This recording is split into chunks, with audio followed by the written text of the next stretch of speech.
So this is a video I've been wanting to make for quite a while. However, I wanted to wait a little longer until we had a little more concrete information for it. And while I've seen many other YouTubers make speculation videos about why it should or shouldn't happen, I have some harder evidence as to why Anakin will be in The Last Jedi. So as some of you may know, Disneyland is creating Star Wars Galaxy's Edge, which is this massive Star Wars land inside the theme park. I won't go over too much about the images of it because you can find that on Google, and I don't want to waste your time or segue from this video. In Galaxy's Edge, we will have a very familiar tree, and inside this tree is actually something like a ride, where you can go in and venture about, just like Luke and Rey will do in the film. When you do go in the tree, it has been announced that you will hear in surround sound both Yoda's voice and Anakin Skywalker's. I don't like sand. Now we have to ask ourselves, why would they add this if we won't see or hear Anakin ever in the films? We never have before as a Force ghost, and Star Wars is all about continuity. So something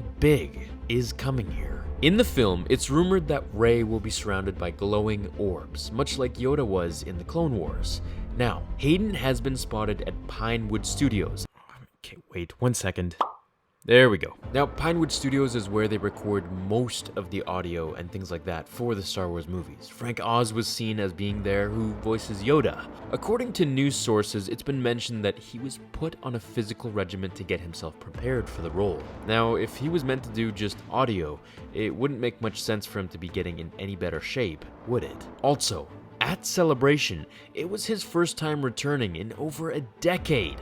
Why all of a sudden is he back? And why, when asked what his role was with Star Wars, he responded by saying, "My relationship with the films is still very much, very present in my life." Then continued by saying, "My life is still very Star Wars centric." For someone who hasn't been in a Star Wars film for over 13 years, he couldn't just be talking about his love for the films or the fandom around it.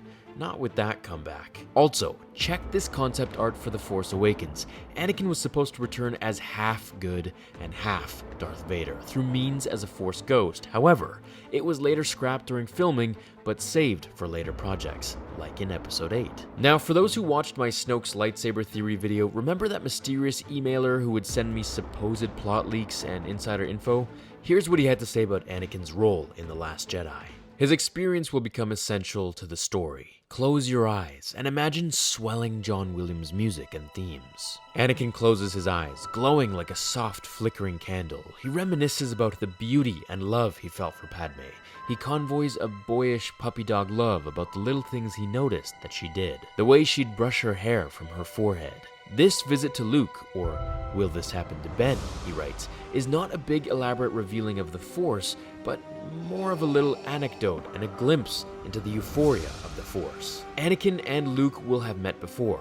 Anakin's apparition will be short and sweet. It will pack a punch, and it will be like nothing before it in terms of weight and light.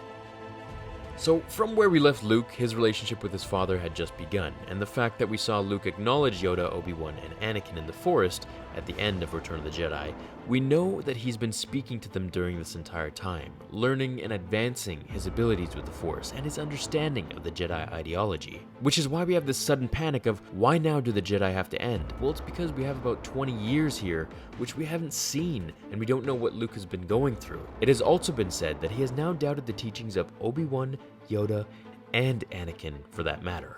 Now, Anakin is the only one between Yoda and Obi-Wan, and all the other Jedi for that matter, who has gone through both the light and the dark.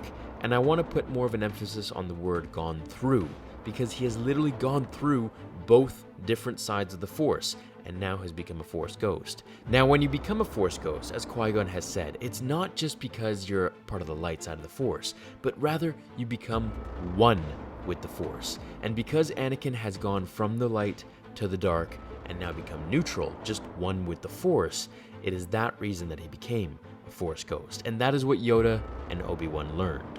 The film's team promises that there will be a bigger reveal in this movie than the one in Episode 5, where Vader tells Luke, "I am your father." I mean, as far as I can try to be creative, and I know I've come up with some very far-fetched ideas with fan fictions, I can't see how they're going to top that line. It was just too perfect of a line. I guess only time will tell, and I can't wait to see Anakin return, at least in some form, even in audio. I want to know what you guys think. I saw a lot of comments in the last video from yesterday about how you want Anakin to return so badly, mixed in with the jokes about sand and the high ground and all that, which I love. I hope you guys keep posting those comments because they make my day.